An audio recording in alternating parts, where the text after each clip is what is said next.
I don't remember saying. What I tell you about aspirin? Don't take it because why?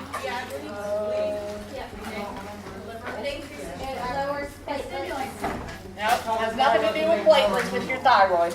Go ahead. It increases thyroid hormone.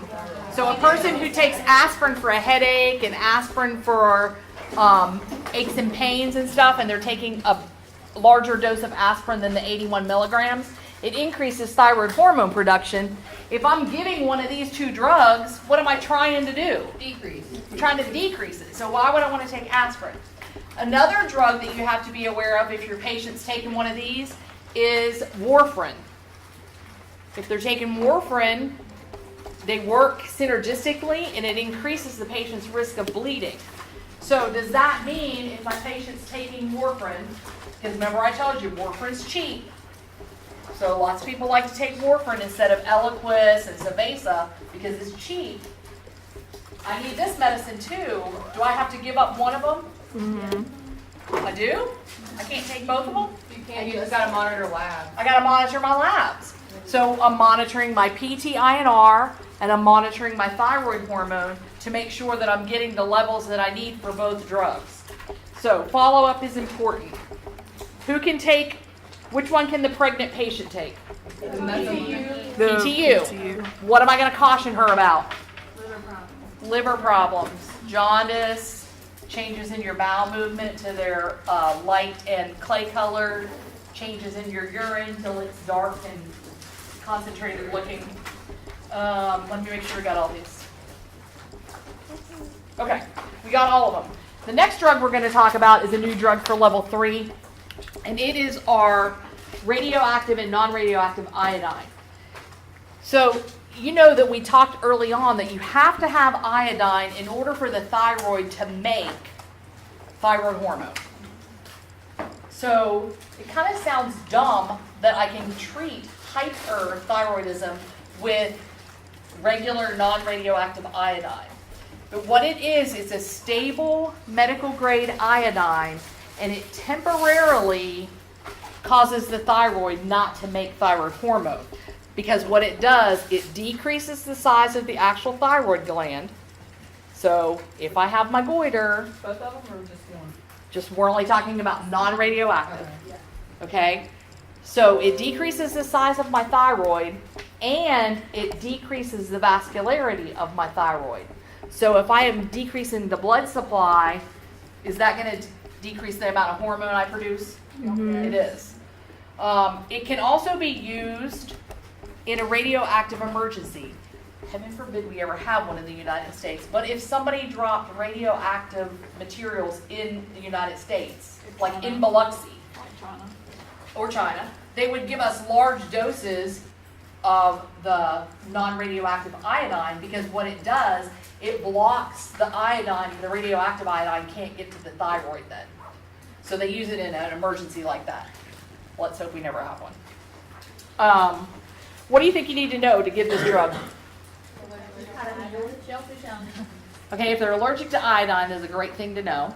So shellfish allergies. What else? Is there a timing with this?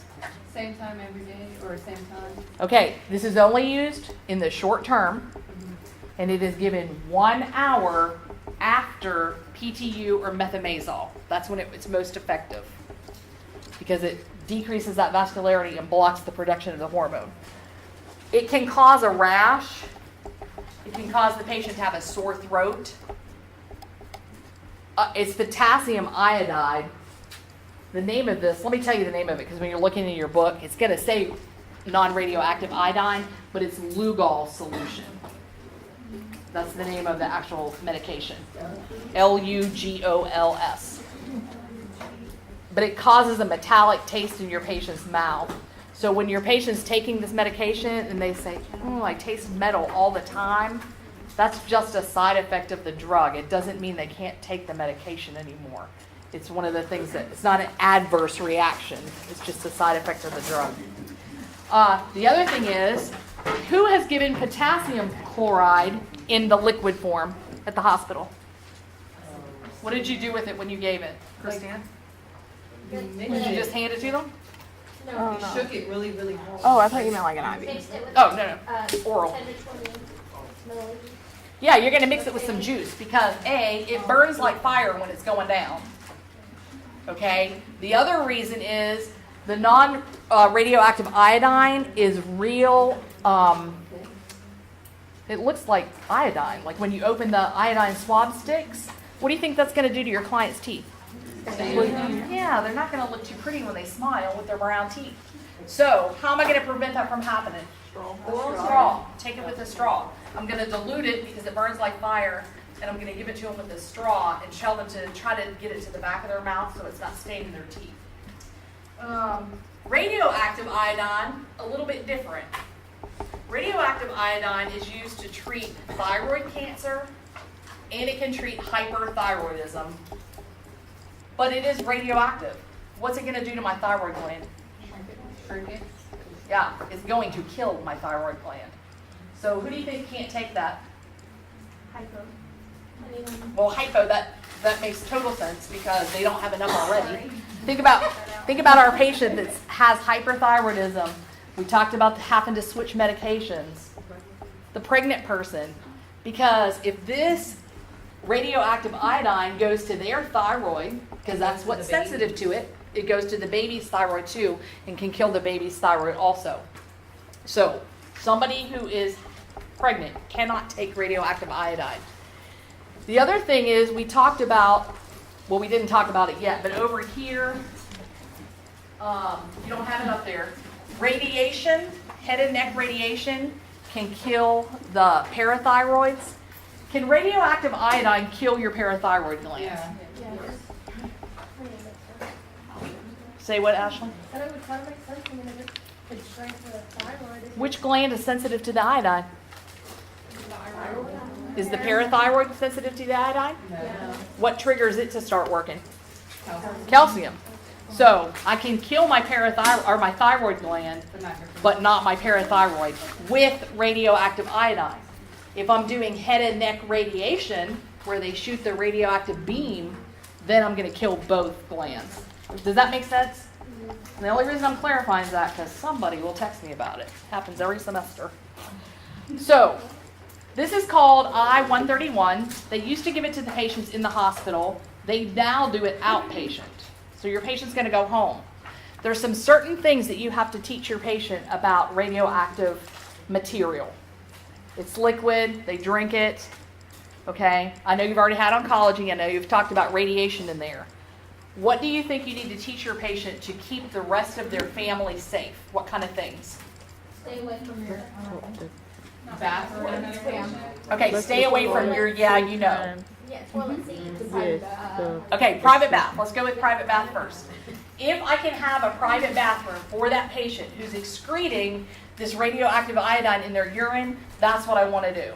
Okay, so a private bath if I can. Let's go back to the bathroom real quick. We'll come back to you. Tell the men to sit down when they're urinating. Yes, I hate to say it, but men are messy.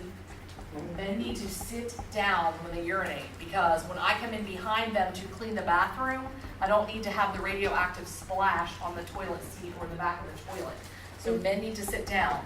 How many times should I flush the toilet? Twice. Okay, in the hospital, the answer is twice. In your book, the answer is 3 times. 3 flushes for radioactive iodine. Is there anything you need to clean with Bleach. Bleach. So test is Yes. What's your reference? That's why I'm making sure you know. Real world, they tell the patients 2, but your book says 3. What about a patient who's incontinent? dispose of their skin. Okay, I'm going to keep their skin clean. I want to double glove to protect myself. Dispose of it and buy Well, what about this? I have a lady who's incontinent. She's taking the radioactive iodine, and she uses the Depends. What's in those Depends? The little tiny beads that are full now of radioactive iodine. So on your incontinent female patients, they recommend that you just use tissue that can be flushed down the toilet. Okay? On your men, they can use a condom catheter if they need to use something because of incontinence. What about washing my clothes? Separately. I don't want to wash my radioactive clothes with my children's clothes. Anything I want to do to my washer afterwards? Yeah, I want to run it through a full cycle with bleach before I wash my family's clothes. What did you say? You said something about eating. Eating and eat or drink after. Okay, I don't want to eat or drink after people. So I can't say, ooh, my cherry slushy's really good. Would you like some? No, they don't want some. Okay?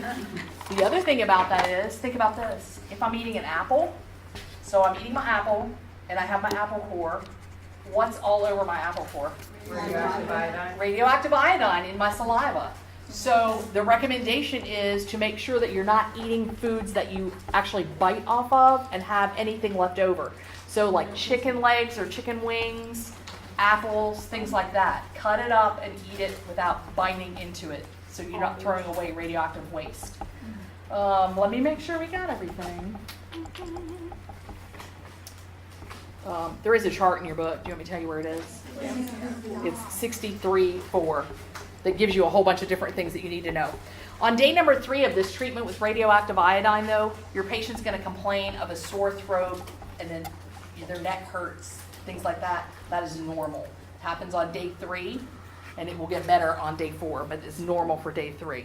How long does it take for radioactive iodine to do what it's supposed to do and kill the thyroid? Does it happen today? No, it takes 6 to 8 weeks. So in the meantime, while my patient's letting the radioactive iodine work, do they need to continue taking their PTU and methimazole? Yes. Yeah, because I'm still having symptoms of hyperthyroidism. You're killing my thyroid, but I need to be monitored, and as that level decreases, then I can decrease my amount of medication. You can't just stop it abruptly. How long after they're done taking out are they radioactive? A week. A week. They have to do their precautions for a week. That's a good question. Precautions for a week. Yeah, all the precautions for a week. So if this patient was ill and in the hospital, is this the patient you want to hang out with and talk about your life story in their room? No. No. Prepared. This is the patient, right? You're in there, you do what you have to do, and you leave. When we used to take care of him in the hospital, we actually would call on the call light or the phone to, I'm just checking on you to make sure you don't need anything, because we spent very, very little time with them. If they're in the hospital and their dietary is bringing their tray, let's say dietary comes up and they have their tray with regular silverware, the good china at the hospital. Do I want the patient to have that? No. No, everything needs to be disposable, just like your isolation patient, if they're in the hospital. Okay, any questions about radioactive iodine? You think you can keep yourself safe? Yeah. You can keep your coworkers safe? You can keep your patient's family safe? Okay, we're good. Okay, thyroidectomy. That's our surgery that we're going to use for somebody who has thyroid cancer or has hyperthyroidism, that they remove all or part of the thyroid. So they go in from the front and they make the incision, and they can remove 1 lobe, 2 lobes, the whole thing. What happens if they remove my parathyroids? You got a whole nother problem. Yes, I just developed a whole nother problem. I'm going to have hypoparathyroidism. So what lab are they going to monitor in recovery room? Calcium. They're going to monitor my calcium levels to make sure that that doesn't happen. What other kind of things do you need to think about with this patient right there? Look at her. Airway, that's a big one. Because if I have active bleeding, or if I have a hematoma that forms, what's going to happen to my trachea? It's going to collapse. I'm not going to be able to breathe. So, that being said, tell me how I'm going to take care of these JP drains. You're going to ensure that it's fat secured. Make sure they're compressed. Okay, I'm going to make sure they're compressed, because if they're just hanging by gravity, I'm not getting that suction pull that helps the fluids drain off. What else do I need to do? Make sure it's secure. Make sure it's secure. What do you mean by that? Tell me what you mean. Secure what? Pinned to the gown. Because when my patient stands up to go for a walk and both JP drains drop to the ground, is that going to feel good? No. And if I pull them out, am I going to be preventing problems if I pull them out? No. Because then all of that drainage is right here, right where I'm trying to protect my patient's airway. What else do I need to know about JP drains? The amount. The amount's important. How much does a JP drain usually hold if it's clear full? 50 milliliters. About 60 to 80. So if I'm in there emptying it every hour and I'm getting 60, 75, 40, is that a lot? Yeah. Yeah, do I need to let someone know? Yeah. Yes, I shouldn't be getting that much over a 12-hour shift. What's the normal amount every hour? It depends. It depends on how much they flush them out with, and it also depends, is it bright red bleeding like this, or is it real fluidy that you can see that it's stuff they washed it out? So that depends on what it looks like. It's real red right here. What should it start looking like over the next few days? Clear. Yeah, it should get pink, and then it should almost be a clear yellow serous color. And the doctors will usually take the JP drains out when it gets to be less than 10 to 15 in a 24-hour period. So my patient's not staying in the hospital long enough to get it to 10 to 15 in a 24-hour period. Everybody in the United States know how to take care of JP drains? You gonna teach them? Yeah. What about this? See all this blood in the tubing? Okay, yeah, I want to make sure that you say milking it. That's not really, I'm stripping the line is what I'm really doing. I'm holding usually a pen or a pencil against the line and with my thumb and drawing it down the line so that sorry about that, any clots that are in here are coming down and being emptied into the ball. Okay? So you just got to know how to maintain your bulb syringes. What else do I need to think about with this patient? What do I need to have at the bedside? Suction. Suction would be good, because if all of a sudden they're drooling or they can't swallow, I might need to do some investigating, okay? What else might I need? Oxygen. Oxygen. Well, you say ambu bag, but if I have an obstruction right here, I can ambu bag them forever. Well, trach, you just got to pop some stitches. You need a trach kit. You gotta have a trach kit at the bedside. Your doctor's gonna give you an order for a trach kit at the bedside. Because when my patient all of a sudden doesn't have an airway and they're struggling to breathe, it's not the time to call Central Supply and say, hey, can y'all send me up a trach kit? It's really not the time. So they're gonna want one at the bedside. So suction, oxygen, and a trach kit in case there's an emergency. At the surgery center where I work for, we actually have a whole cart. And if the patient's staying for the 23-hour observation, the cart goes right outside their little cubicle so we don't have to hump for stuff if we need stuff. But at the hospital, they're just going to tell you to get a kit. Oh, let's see what else we need. What position do I want this patient in? 30 degrees. 30 degrees. Okay, low to high Fowlers, because what's it promote? Bleeding. Drainage. It promotes the drainage. Same with our cervical patients with the cervical surgeries. Do I want to go in there like this? No. I want their head midline and straight to promote drainage. They're going to have some pain. Let me tell you what their pain is going to be. Oh, Nurse Marcy, my throat hurts a lot. I bet it does. Okay? Pain is normal after surgery. Okay? They're going to have a sore throat because I made an incision. Then I moved the vocal cords out of the way, did what I had to do, and put everything back. So it's going to be a little bit sore. What kind of breathing am I listening for, though, when they're talking to me? What do I not want to hear? Strider. What does Strider sound like? I don't want to hear that sound. That's a bad sound. Okay? I don't want to hear that. So I'm listening for that.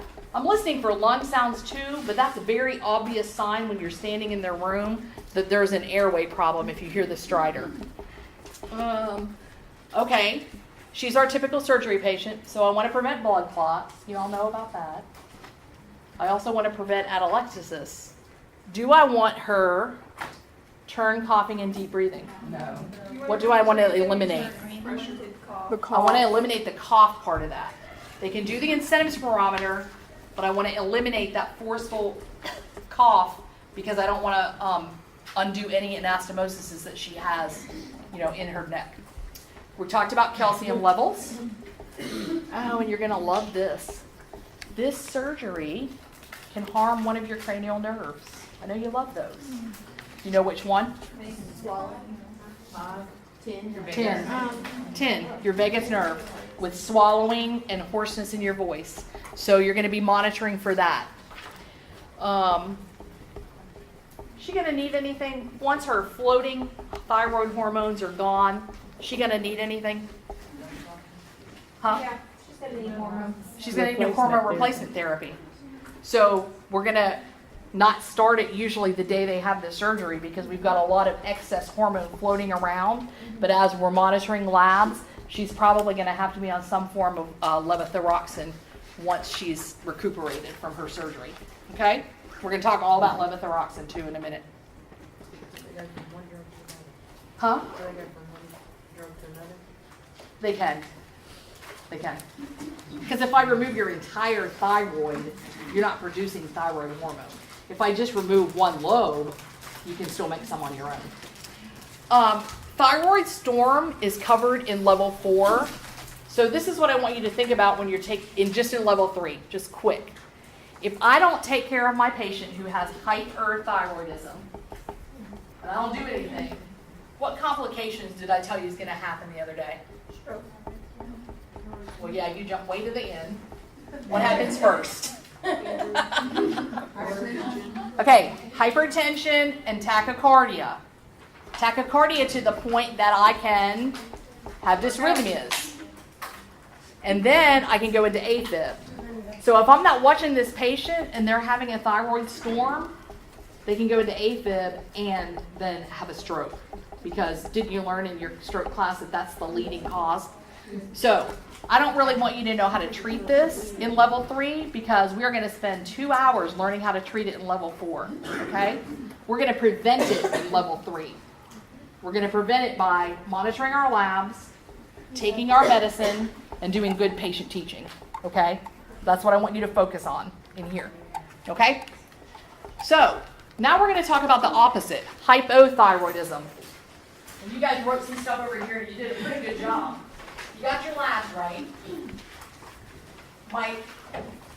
I'm trying to stimulate my thyroid to work. That's why I have an excess of thyroid stimulating hormone, okay?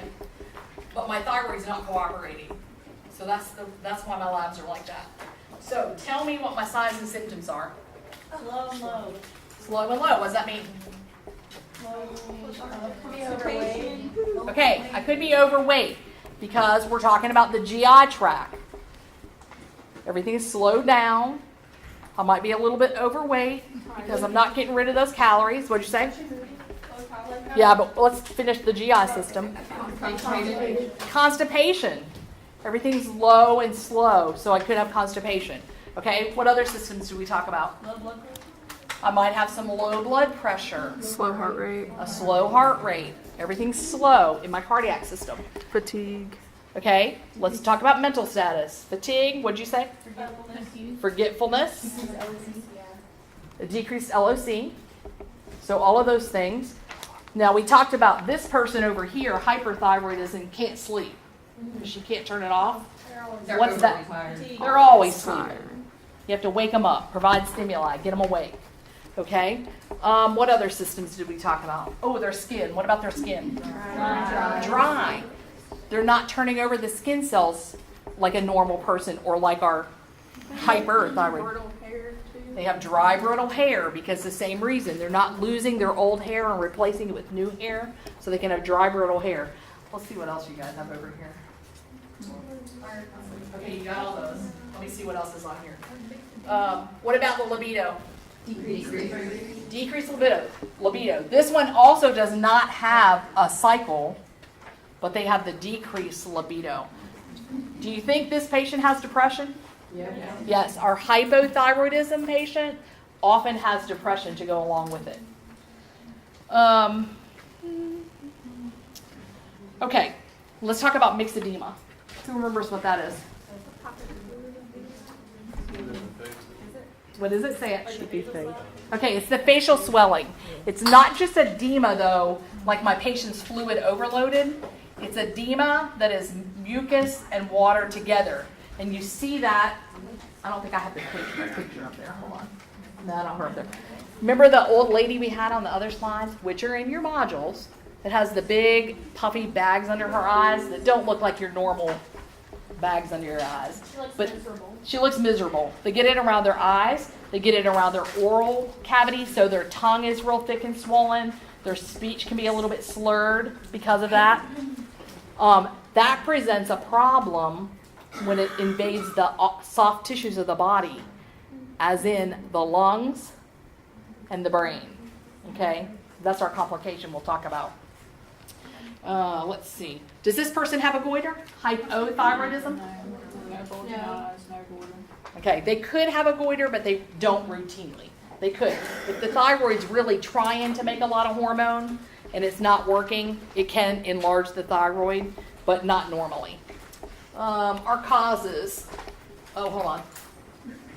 I guess I took them out. The causes. What do you have over here?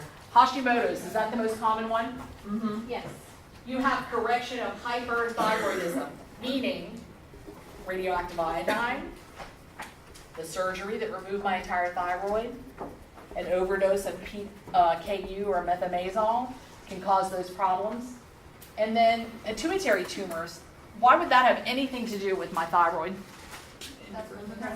Where your stimulating hormone It's where my stimulating hormone comes from. So if I have a pituitary problem and I'm not making or over making thyroid hormone, that could be where the problem originates. Okay? So let's talk about what we know about taking care of them. Let's talk about the diet first. What kind of diet do I want them on? High fiber, low calorie. Okay, high fiber, because you just told me they're constipated, right? Low calorie, because you just told me that they're overweight, everything's sluggish. Anything else I want to think about with their diet? Increased fluids. Increased fluids. You just told me they were constipated. So I'm trying to prevent that problem by increasing the fiber and the fluids, right? Okay, what else do I want to think about? Protein for energy? Iodine. Protein for energy. Foods rich in iodine. What kind of foods are rich in iodine? Salt. Everything. Okay, salt. Now, do I want to tell my patient, you just go and eat all the salt you want. There's iodine in there. No, think of something that's food that has iodine in it. Seafood, shellfish, kelp, the stuff that they wrap your sushi in. Well, yeah, true. Raw milk. Do we tell people to drink raw milk? No. No, raw milk's disgusting, y'all. But raw milk is very high in iodine. Once they pasteurize it, it's not high in iodine. So just tell them to drink milk. Eggs. Eggs are the perfect food. Unless you have cholesterol. Unless you have cholesterol problems. But eggs are the perfect food. They have a lot of iodine in them, and this patient can eat eggs. Okay? What else do I need to do to take care of this person? Keep them warm. They're very cold intolerant. So when you're sweating and they want another blanket, what are you going to do? Give them another You're blanket. going to smile and you're going to go get them another blanket. Okay? What else are you going to do for them? Moisturize skin. Oh, yeah, I want to moisturize their skin. You just told me they have dry skin. You think dry skin's itchy? Yes. Yeah. What else? Get them up. Okay, make sure they have water available. Because part of the problem is if I say you need to increase your fluid intake and my patient's somewhat immobile, how am I supposed to get that? Do they have poor wound healing? They can have poor wound healing because everything's so slow. It's not because like the diabetic. Poor wound healing because it's just a slow turnover time of the cells. What else do I need to think about? Get them up. I didn't hear what you said. Heart monitor. A heart monitor. Yeah, you just told me I have bradycardia. I'm in the hospital. Y'all are supposed to be taking care of me. Heart monitor. I'm checking it. Because what happens if it gets too low? Not perfusing my brain. My vital organs. Right. Okay. LOC. You should know that. You just had a test about it. Okay. What else? Which is exactly why we don't know about it. What about what? Weight. Yeah, my patient is obese. Their metabolism is super, super slow. I'm trying low-fat diet, low-calorie diet, lots of fluids. How do I know it's effective? Because they went home, I don't know what they're eating at home. So I'm going to weigh them a couple times a week to make sure that we're on track and not gaining weight. Remember a difference between nutritional weight and fluid weight. Okay? What else? Foster care. Would you try to get them up and make them do stuff? Yeah, the day room is a great place for them, or letting them do stuff, because they like to just be left alone and be sedated, and they'll sleep 23 hours a day. When they're getting their lunch, it's nice to stand in there and kind of encourage them to eat, because they're not interested in it. They just want to sleep. That would help with their depression too. Yes, get them out of their room. Is that always conducive in the hospital? Nope. Most of the time we shut the door and we don't want them out roaming the halls. Here's the other thing. If I have a low and slow metabolism and I just had knee replacement and I'm hurting, you need to think about anything before you medicate me? Giving drugs. They can't metabolize the drugs. Right, okay. They can't metabolize the drugs.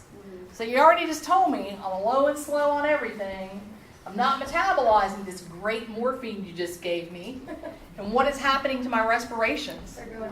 They're going down. So I need to be very cautious of using any kind of sedatives or any kind of hypnotic drugs with these patients, because they don't metabolize them like other patients do. So, That would also keep them asleep. right, and I am trying to stimulate them, but I don't want my patient to be in pain either. So I got to address the pain issue. Okay? What medicine am I going to use for this person? All right. Tell me, Justin, tell me something you know about levothyroxine. Take it in the morning. Oh, come on. Someone help him out. Take it in the morning. Take it in the morning, okay? The recommendation is to take it in the morning on an empty stomach. I'm coming back to you, so you better be thinking of one. On an empty stomach, that's the recommendation. Let me ask you this.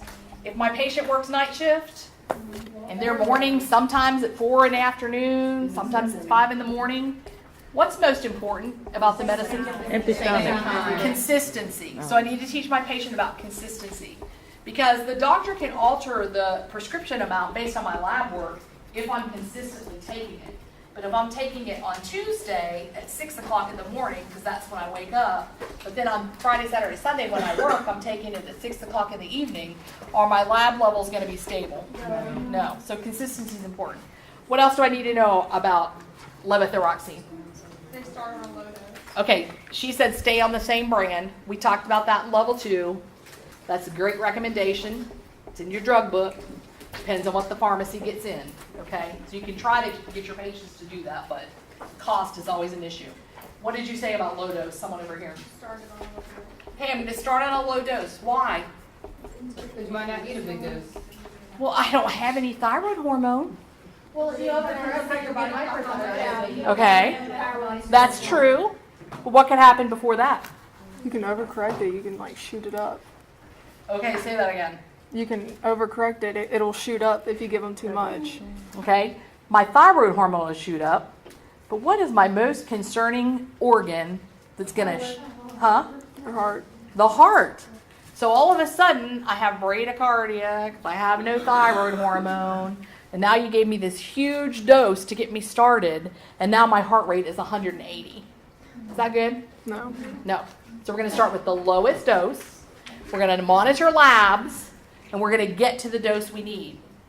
If we all had hypothyroidism, we all got a prescription for levothyroxine, in 6 months, are we all going to be on the same dose? No. No, because it's individualized. It might work better for me, and I can have a lower dose. Jackie might need a little bit more. Ashley might need a little bit somewhere in the middle. So it's an individualized dose based on your labs. Can you see a patient teaching moment there? What is it? You gotta keep your follow-up appointments. You gotta keep your follow-up appointments. Yes, hopefully you taught them that in 101, okay? Don't share your drugs. What do you know about taking this medication with GI medicines? Why? Why do It you won't absorb right? Interferes with absorption. Okay, so if I have heartburn all the time and I eat Tums like they're going out of style, and then I take my levothyroxine, oh, the Tums are keeping me from having indigestion, and they're also keeping me from absorbing the medication. So 2-hour window with your GI medications. Iron also affects the absorption of the drug, so you don't want to take it with iron. Well, I've been on this medication for about 6 months now and I feel really good. I don't think I need it anymore. Is that true? No. What do you got to teach your patient? You cannot stop this drug abruptly. You don't change the dose without talking to your doctor. And you're probably going to need this the rest of your life. Okay? It's lifelong therapy treatment. So those are some things you need to make sure that they know. I'm making sure on my list that we didn't miss something.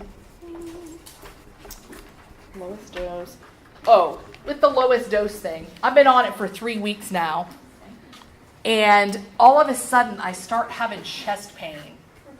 Do you think that's something I need to let somebody know about pretty quick? Might be too much about the heart. Right. I might be, even though I haven't had my labs monitored yet, I might be getting to the point where I have too much. So your patient needs to know if you have any kind of chest pain, palpitations, anything like that, you need to let somebody know. Don't adjust it without approval. And this is the most interesting sentence in your book. Listen to this. If the patient shows a need for increased sleep and has an increased number of bowel movements per day, they need to see their doctor to have their dosage adjusted. Does that make sense? Does everybody understand how many times they poop a day? It speeds it up. Everybody knows I haven't gone to the bathroom for 3 days and now I'm in there 6 times. Is that a problem? Why people take it to lose weight? Well, I know that is not what it is prescribed for. Yes, that is not what the medication is supposed to be used for. But yes, people do that. But if my patient starts seeing going from constipated to I'm always in the bathroom, or I used to sleep really well, 23 hours a day, and now I can't sleep at all, that's a good indicator that they are getting too much medication and they need to let their doctor know so they can get labs and get the dose adjusted. Is there a surgery to treat this? No. I already have a problem. I'm not making enough, and if you take out my thyroid, my problem's going to get worse. So with all of the hypos, doesn't matter which one it is, there is no surgery to correct it, okay? With all of my hypos, if I overcorrect it, what am I going to get? Hyper. Okay.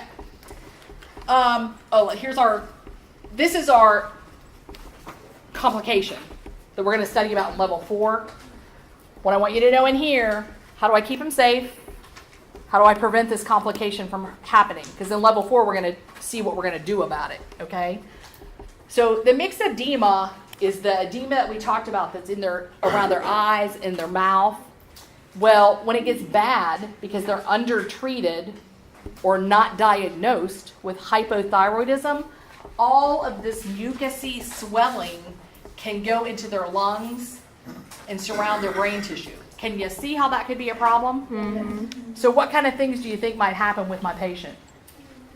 Decreased LOC. Decreased LOC. They're going to have an LOC change because if I have all of this extra fluidy stuff in my cranium, I don't have room for my brain tissue, LOC. What about my lungs? Dyspnea. You're going to have dyspnea. You're going to have breathing problems. And what this does, it leads this patient to a coma and to death if we don't treat it. Okay? So in level 3, we want to prevent it. We want to do what we got to do to prevent it from happening in the first place. All right. You think you could take care of someone with thyroid problems? Okay. So let's talk about parathyroid. So our parathyroid is on the back side. There are 4 glands. They're on the back side of our thyroid gland. That's where they're located. The whole process is triggered by a low calcium level. When the calcium level gets low, my parathyroid glands release parathyroid hormone. This is its only job, to regulate calcium. So if it's broke, my calcium level is broke. Okay? So it does that by doing a couple things. It works in the kidneys by reabsorbing calcium instead of excreting it in the urine. It gets rid of phosphorus because remember, if my calcium is high, what's my phosphorus? Low. If my calcium is high, what's my magnesium? High. Okay. So you know how they travel, together in pairs. It also activates vitamin D. Who cares about vitamin D? Your bones? Okay, your bones care about vitamin D. That's true. Energy levels. You have to have vitamin D to get calcium. Yes. If I don't have any vitamin D in my gut, I cannot do this step in the process. Without vitamin D, my intestines cannot absorb the calcium. So I can do all of this other stuff, but if this piece is missing right here with the vitamin D, it's not going to be effective. So my kidneys are working to hang on to calcium. My bones are being broken apart to release calcium in the bloodstream. Remember way back, I know this was a long time ago, but in fluid electrolyte, I know Ms. Cooper told you, if it's high in your bones, it's low in your bloodstream. If it's high in your bloodstream, it could be low in your bones. Okay? So that's that piece right there. And then all of that calcium is absorbed in the intestines. Okay? That's how it does what it does. Here are our key little players. I don't want you to know the value for parathyroid hormone because you are never going to see it ever. They only care about calcium. What is the normal calcium level? 9.5. Okay. And what is my normal phosphorus level? 3.5. Okay.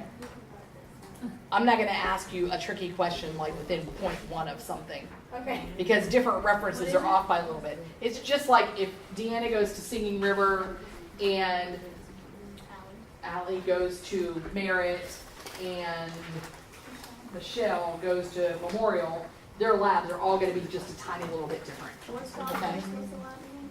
What's phosphorus? Phosphorus. Someone tell her what the normal phosphorus is. 3 to 4.5. Yeah, 3 to 4.5. 3 to 4.5. What's my normal magnesium? 1.3 to 2.1. Okay. So I know what the normals are. I'm not going to. What you want to know? She asked about that magnesium. Okay. 1.3 to 2.1. Okay. So those are my labs that are affected by this hormone. I don't want you to know the parathyroid hormone level, though. It's not that important. You're never going to see it again. This is how my labs are going to be. If I have too much parathyroid hormone because the cycle is broken and it never shuts off, I'm also going to have too much calcium and too much magnesium because they go together. And what do they act like with my patient? Tired, slow. Sedatives. They slow them down. And my phosphorus is going to be low because it's always the opposite of my calcium. Okay? The only difference, and we're not going to get bogged down with this, but the difference is if my patient has chronic renal disease, like they're a dialysis patient, they might have high PTHs and low calcium. Because remember this piece right here with the kidney? Yeah. If the kidney's not working, it's not reabsorbing the calcium. So you're going to learn all about that in level 4 in your excretion stuff with dialysis. But when you read in your book and you see that the renal patient's different, renal patients are always different. Okay? So that's where you're going to see that discrepancy. Because someone's inevitably going to ask, but it says right here, the calcium's low. Yeah, it does. They're a renal patient. Here's our problems here. And see, this is where you have the secondary chronic renal failure causes the secondary problem. Okay? But cancer and non-cancerous tumors are usually the problems with your kidneys. Okay?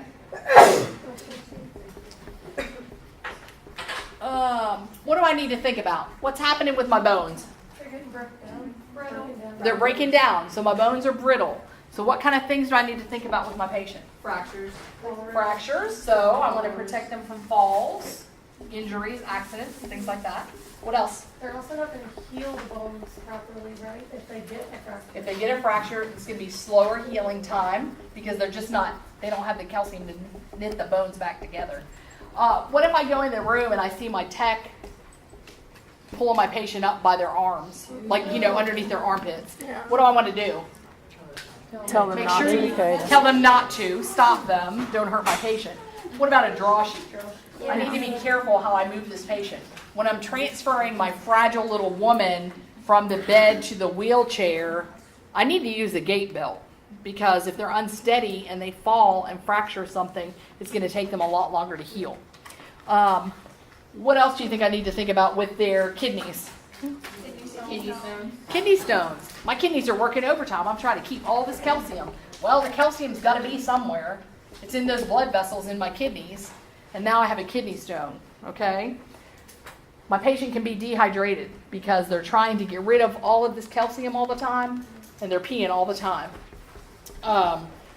Then the GI tract, you don't think much about this, but if your patient is a patient who likes to eat Tums and antacid stuff all the time, It's full of calcium.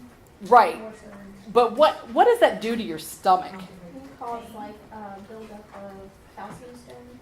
It can cause buildup of calcium stones, and it also causes GI distress.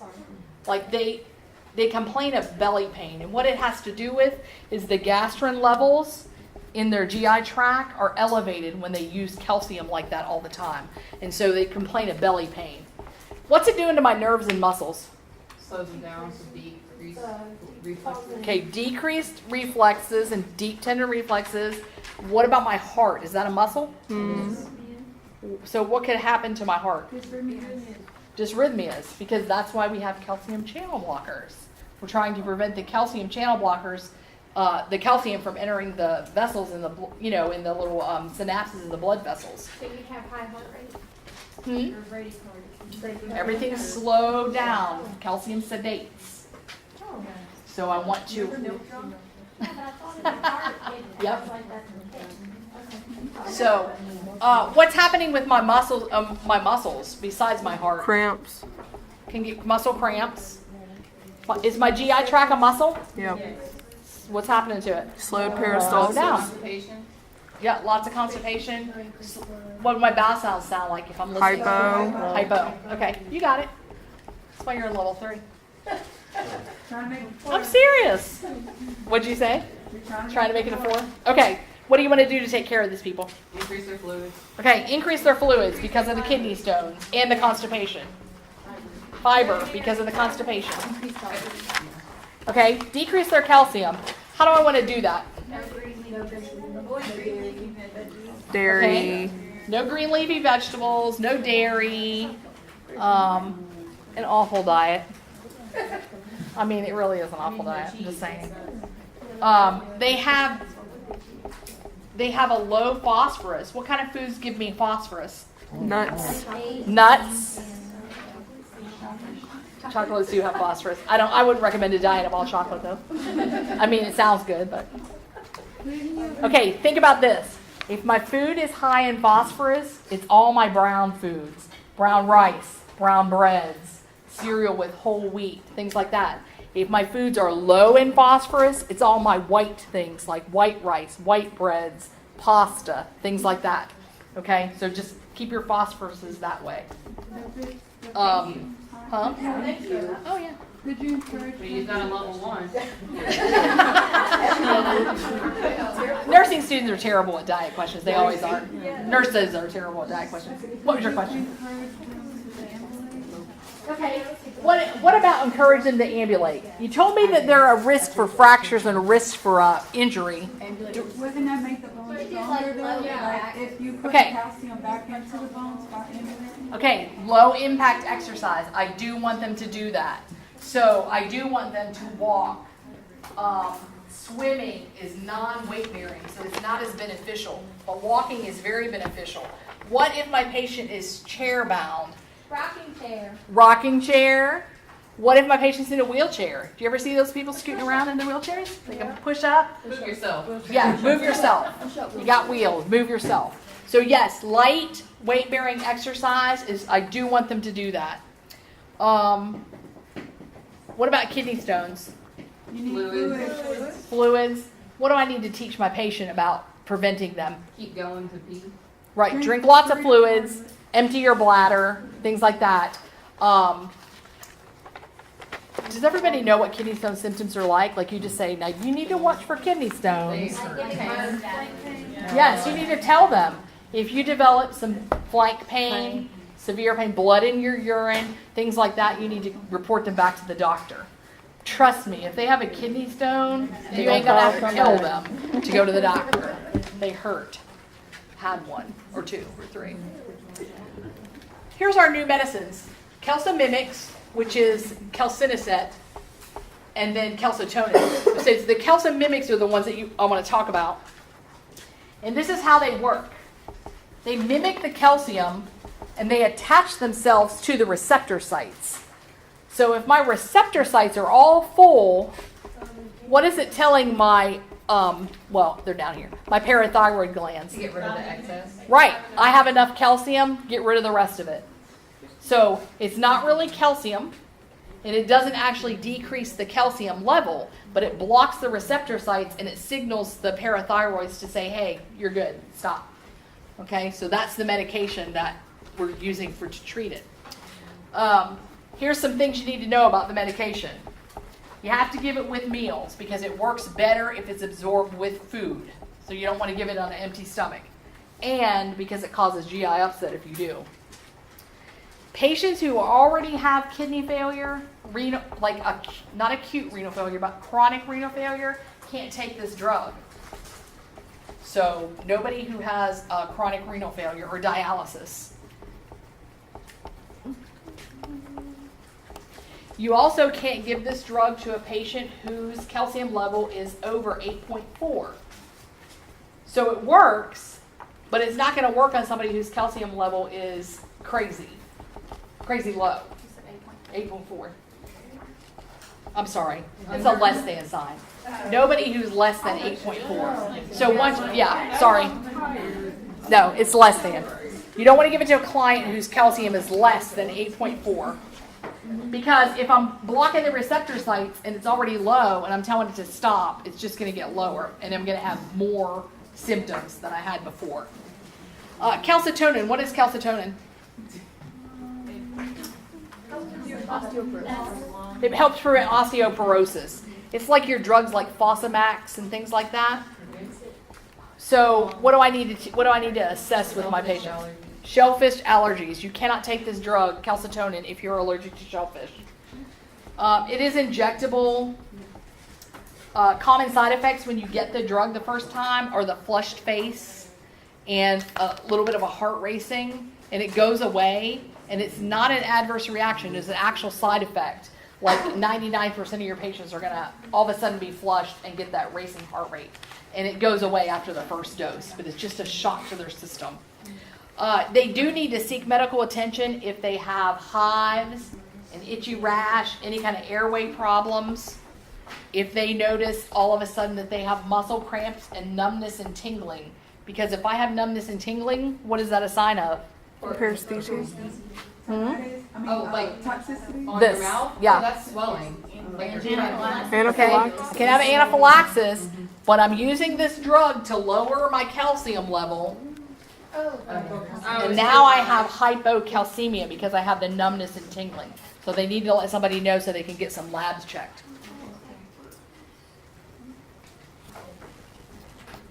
And then our, don't go backwards. Okay, our surgery. Parathyroidectomy. They're going to take out the one parathyroid gland that's not working correctly. It's usually not all four of them causing the problem. How do you know which one ain't working? They can do biopsies when they're in there. They can look at them and tell because they look a certain way. Yeah, they look a certain way. Plus, they can do nuclear studies prior to the surgery, and it'll light up like a Christmas tree.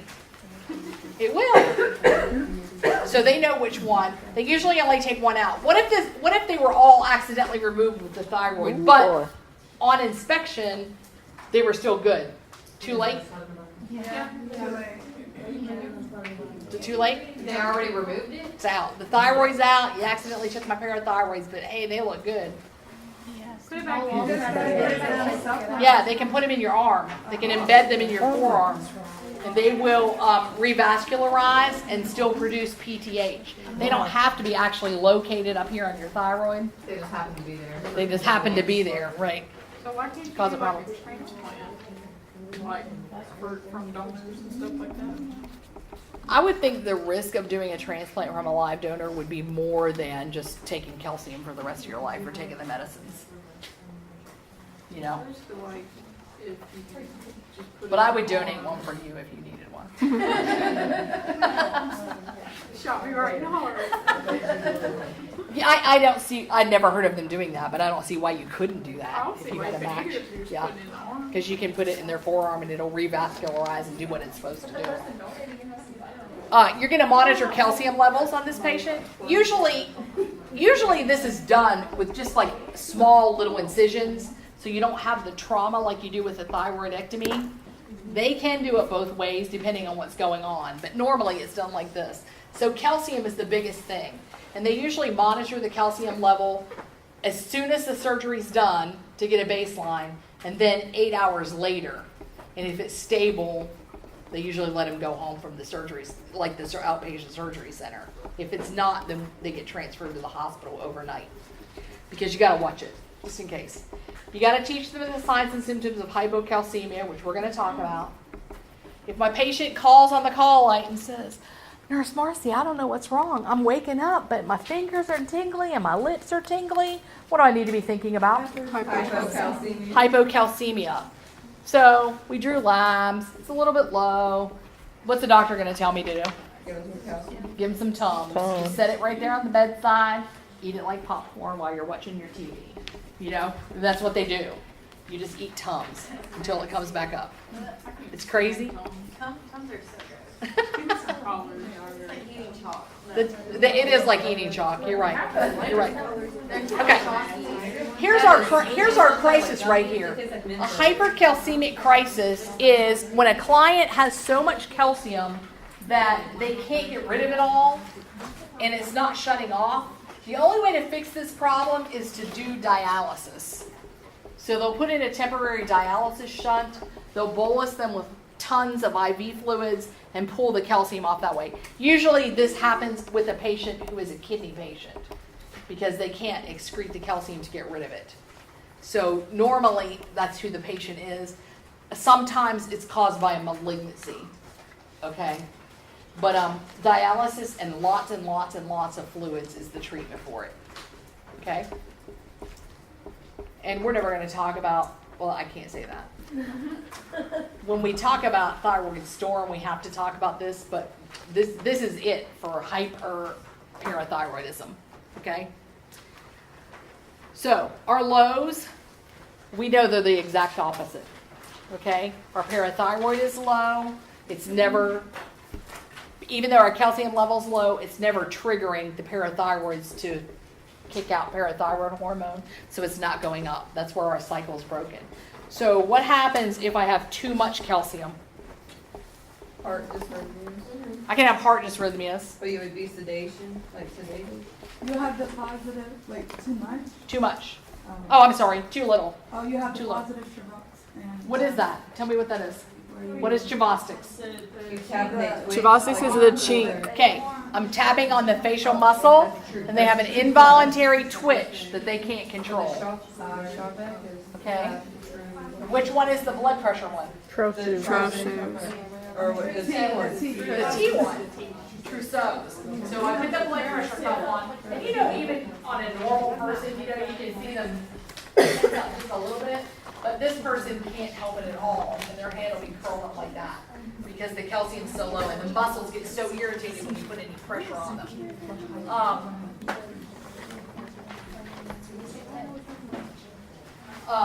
Tetany. What about tetany? It will happen. What does that mean? Okay, it's just like tetanus. When you used to hear about patients getting tetanus and you get your tetanus shot every 10 years for that. Tense. Think of tense. Everything's tightened up. That becomes a problem when it is airway. That becomes a problem when it's in your airway. Okay? That's where the problem occurs. So if I have tetany in my airway, I'm not going to be breathing the way I should be breathing. You think that's important to monitor? Yeah. Bronchospasms, laryngospasms, cardiac changes. Can this patient with the low calcium have a seizure? Mm-hmm. Yes, because the calcium affects your muscles, and the neuro part of that, you don't have enough to prevent the seizure from happening, so they can have a seizure because of the neuromuscular irritability. Let's see. We talked about the Chavostic sign. We talked about the Trousseau sign. What's the first symptom your patient's going to complain of, though? Before all this happens? Tingling, especially around their mouth. They're gonna notice it around their mouth. What do you think you want to do for this person? Parathyroid. You want to give them calcium. I want to give them calcium. So what kind of diet things do I want to think about? Green leafy vegetables. Okay, green leafy vegetables. Good choice. Dairy. Okay, dairy. Do I want to give this person dairy? Why? Not at all. It's high in phosphorus too. Right, dairy. I don't want my parathyroid patient to have dairy at all, either one, because it is both high in calcium and it is high in phosphorus. So no dairy. So what does that include? Cheese. Cheese. Oh, that would kill me. Yogurt. Yogurt, cheese, ice cream, milk, any kind of dairy products. Sour cream, I don't want them to have. What kind of life is that? I know. So bananas. I have to have cheese too. Let's see. What kind of non-dairy calcium foods can I tell my patient to eat? Salmon. Okay, salmon. That's a good one. Salmon. Okay. Salmon. What else? Sardines. Haley says nuts. Okay, nuts. Nuts are a good choice. Almonds in particular. An excellent choice. Huh? Okay, oranges. Good choice. Broccoli is a great choice. Collard greens. Kale. Kale. What are non-dairy foods that are high in phosphorus? Brown foods. You can eat white rice. You can eat white rice. Right, exactly. So you got the phosphorus thing. If I want to be high, I eat the brown things. If I want to be low, I eat the white flour things and white rice that aren't good for me. Okay? Is there a surgery? Nope, no surgery. Right. Hypoparathyroidism right here. If I have a crisis, my patient needs IV calcium. What do I need to know to give IV calcium? Their calcium level and have them heart monitored. Okay, I need a calcium level. That's a great thing. And I need a heart monitor. And what did you say? Give every 10 to 15. Okay, I don't just go in there and push it. I give it over 10 to 15 minutes. Do I let it run in by gravity? No, you pump it. Needs to be on a pump. What else might I need to know about that? Anything else? To revert. Just in case you get too much, you have to have a reversal. Yes, in case I give too much, I do have to have the reversal there. Let's talk about these phosphate binders. Who knows anything about phosphate binders? You do. I do know something about them. I'll give you the name of a drug, Renagel. Go ahead. It does decrease phosphorus. You are so smart. Yes, that's how it works. You take the Renagel or the phosphate binder, and in the GI tract, it pulls the phosphorus into the GI tract, combines with the stool, and you excrete it in your stool. Is that due to like how often they'll have to be in stuff, or just It's not like KX-Late. Yeah, it just binds it with it, and they get rid of it that way. So Renagel is the one that you're going to see the most of. You know that all the calciums, like when people buy calcium and it doesn't have the vitamin D, are they really getting the full benefit of the calcium? No. So that's why you're going to see them in the store, calcium plus vitamin D. Calcitriol, what is this medicine? That's vitamin D. It is vitamin D. What do you know about vitamin D? Well, no, I'm taking it first. But What did you say? You need to absorb calcium. But Okay, everybody is deficient of it, especially nursing students who never go outside. It's true. makes you depressed, right? It does make you depressed if you don't have enough. You obviously can't use calcium if you don't have enough. It's a vitamin. What kind of vitamin is it? Fat or water soluble? It's a fat. It's a fat. It's a fat soluble vitamin. So what do you know about fat soluble vitamins? Your body holds on to them. Your body holds on to them. So can my patient overdose on this fat soluble vitamin? So just because, my doctor says I'm deficient and gives me a prescription for it, just because I'm starting to feel better, take it as prescribed. right, 1 is good, 2 is better. Not the case here. So Still need to get your- symptoms of hyper. Yeah. You gotta get labs checked on. You got to get labs checked for your vitamin D level. Where else can my client get vitamin D? Sun. Outside in the sun. If they go outside in the sun. Food, you can't get it in food because everything's fortified with vitamin D. That is a true statement. But obviously, if your doctor's giving you a prescription, you're not eating something right. Emergency. You know, we never. When I was a kid, you never heard of a vitamin D deficiency because think about. You didn't have video games. We're right. We were outside. We were outside playing all the time. Yeah. Our parents were outside work. I lived on a farm. They were outside working. Nobody had vitamin D deficiency. You were always outside getting sunshine. You know, now nobody goes outside. What'd you say? What'd you say? Well, happier. Go ahead, Jesse. Would the recommended, like, how long should they be out in the sun? Not to get burned. Not to get burned. I think it's like 30 minutes a day is all you need. Yeah. Of direct sunshine. Yeah. It's not very much. I know. Think about it. You can get it when you're driving. Like instead of walking, on the treadmill, you walk around the track. Why are we going backwards? Okay. These are our severe complications. We got to prevent these, the seizures, and we got to prevent the bronchospasms and the laryngospasms. So that's what we're looking at. So we're assessing our patient for respiratory and for neuro. Okay. Then this next one, we're going to skip this. I'm going to skip to, well, we're going to come back to it, but I don't want to do it today because I want to do it all in one piece. Let's just talk about human growth hormone in the last few minutes we have, okay?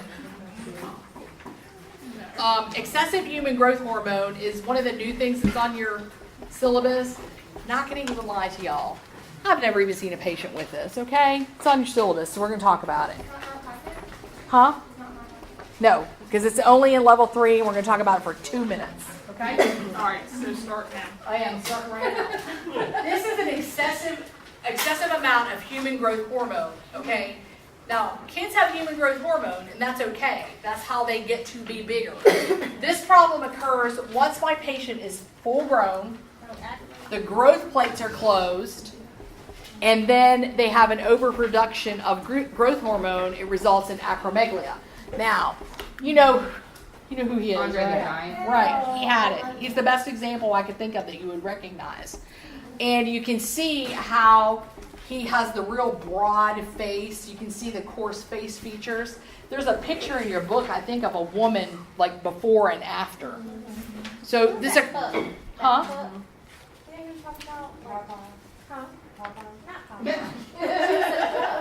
Like she's English, and she's like, oh. Oh, Julia Child. Yes.